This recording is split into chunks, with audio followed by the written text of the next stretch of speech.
Góða kvöldið, ég stödd hérna í Þjóðleikhúsinu fyrir sýninguna Slá í gegn sem fer alveg að bresta á. Þjóðleikhúsgestir eru að drífa hér að og mér sýnist þau vera tilbúin að fara að fá sér sæti. En í hléi ætla ég að droppa á þau og athuga hvernig stemningin er því að ég er búin að, já, sko, hringi bjallan, það þýðir að þetta er að byrja.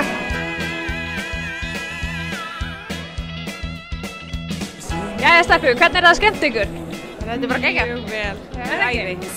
Hvað, er eitthvað að koma óvart? Sirkussýning í leikhúsi? Þetta er eftir góða, þannig að það er fólk sem kemur óvart þar, sko, en þetta er geggjað. Hún er að slá í gegn, alla tíð, fyrir allan pakkan.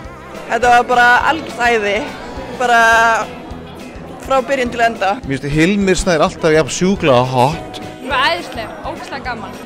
En þetta er alveg meistaralegt, bara til hamingju með þetta. Geggjað. Ég ætla að koma aftur. Endaspretturinn er alveg með því betra sem hefur gerst í svona sýningum. Á örugglega eftir að sjá þetta leikrit aftur bara. Nó, það er besta hrósið. Já, ég held það bara.